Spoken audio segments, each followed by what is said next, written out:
Welcome to the Henderson County Heritage Museum. I'm going to give you a tour of a 1890s, early 1900s classroom. I'm Becky Poole, and this is my vision, and a lot of research went into what a classroom of that era looked like. We'll get started. There were a lot of these one-room schools in Henderson County.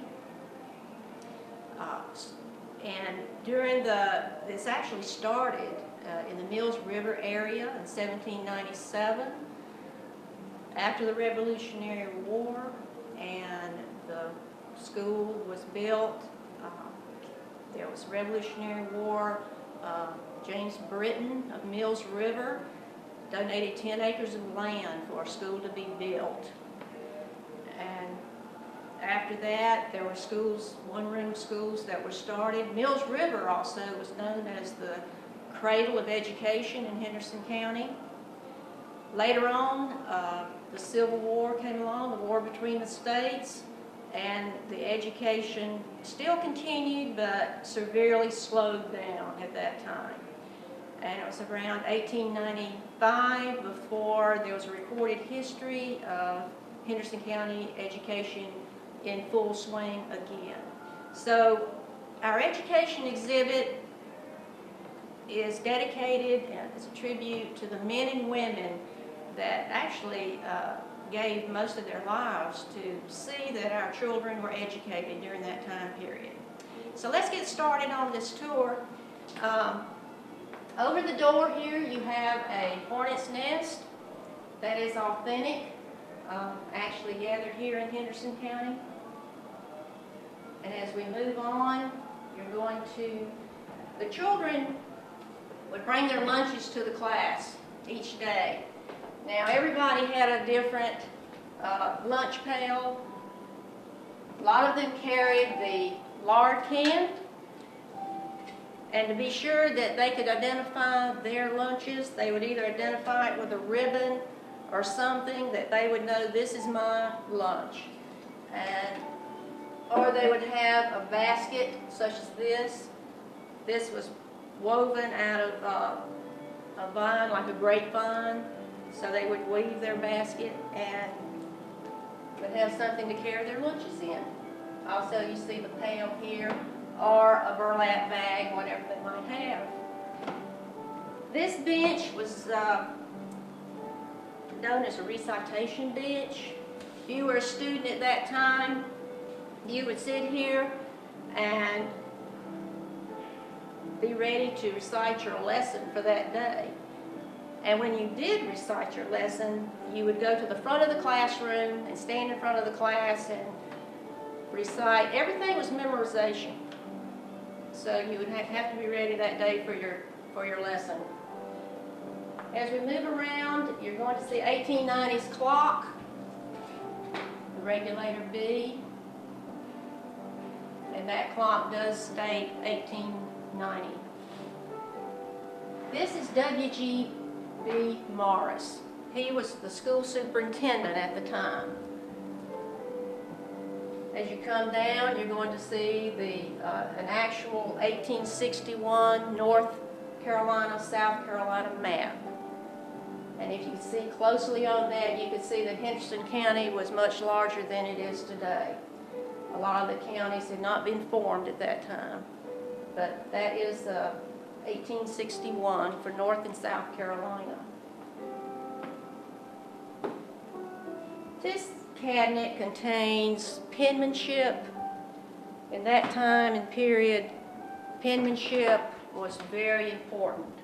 If you could write well, the cursive style, that shows that you were an educated person.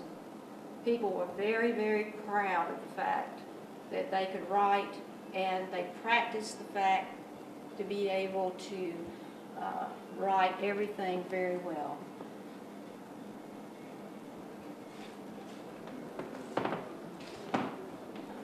The windows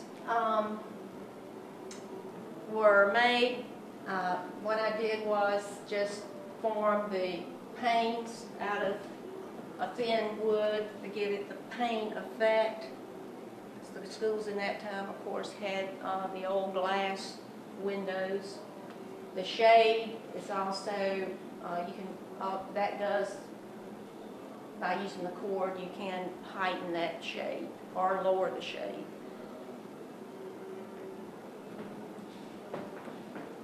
Here you have, most of the schools in those days, the one-room school, always had a stove. And it was up to the teacher to come in early in the morning to get the fire going for the stove. This, to give the fire effect, is just colored lights, Halloween type lights, the orange color and red to depict a fire within the stove. They either had a pot-bellied stove or a cylinder stove. This stove is known as a cylinder stove. Here you have coal. This is authentic in the event. Coal is now becoming a little scarce, but these are actual coal bricks and also the wood that they would feed the fire during the day. Of course, you have the protective back here for the stove to protect the wall from the heat.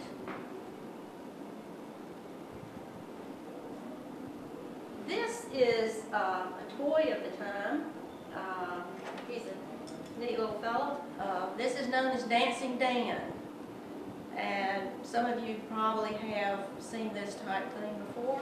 But Dancing Dan, he actually does. And if you have music to go by, actually how they did this, I'll give a small demonstration. I'm not that great at it. But what they did, they would sit and they'd have some music to go by, and all they had to do was move this, and he would go to town.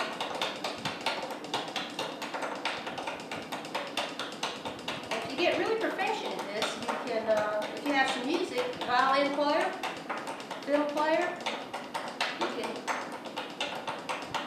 do quite well. But that's a small demonstration of Dancing Dan.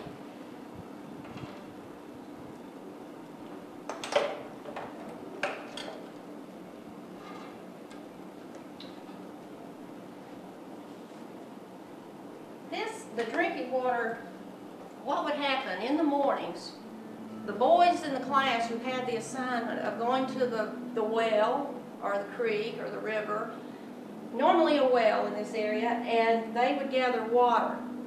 And the boys would bring the water back and they would put it into this container, and this is the water dipper, and everyone in the class shared this water. The teacher, every student. There was no cups, paper cups at the time, anything like that. You shared this one dipper.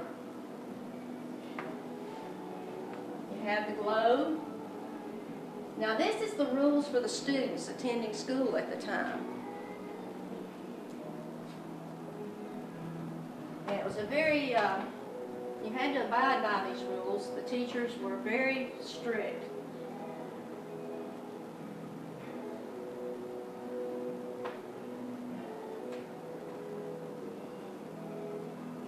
This roll of the rules I have here are supported by rhododendron branches fastened to the wall.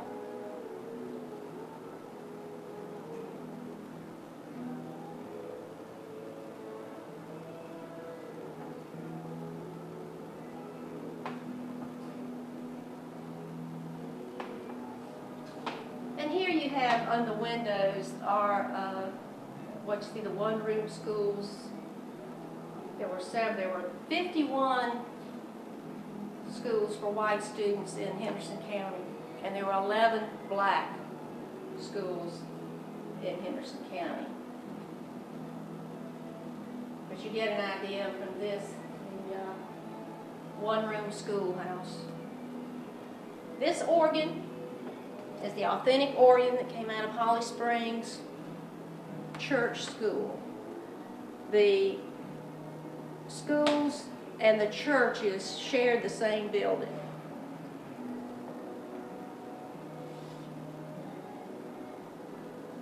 And it's a pump organ, as you can tell.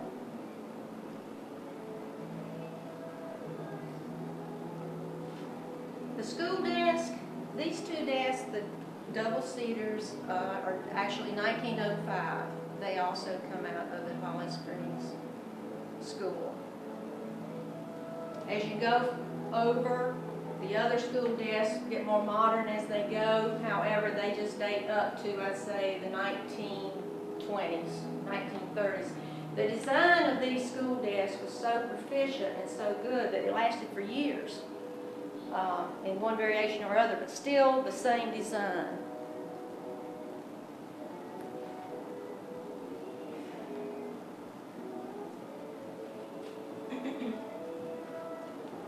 Here we have Miss Kimsey, school teacher. Her dress is authentic. The school teachers, they were men and women, but they were young men and women, and the girls were young and unmarried. When it came time for them to marry, usually they would have to quit teaching. So there was a double standard regarding the male teachers from the female teachers. The shoes that she's wearing are a boot-type shoe, as you can see. Now these shoes are actually 100 years old, but that gives you a good look of how the shoes looked at that time.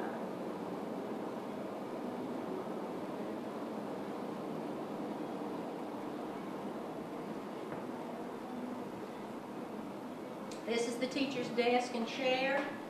Now they would had a platform in the one-room schools, and this is a short version of the platform, but in the one-room schoolroom, this platform would extend all the way across the room. So when the teacher wanted you also, again, to recite from the bench over there, if you were sitting over there, or from your desk, the student would come to this platform and have to stand here and recite their lesson. This is an actual school bell that she would ring to call the students to class in the mornings. And this is the pointer here. This is the blackboard. Now, in the early days of the one-room school, they normally had the little chalkboard, which they could just hold in their hand.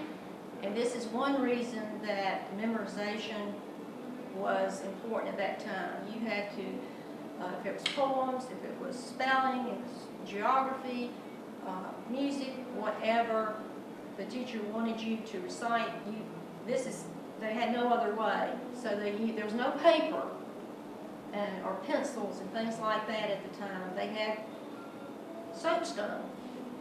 Now, this is the blackboard, and that's how it got its name. It was actual boards put together, and they would write painted black, and they would use soapstone, which looks like a chalk.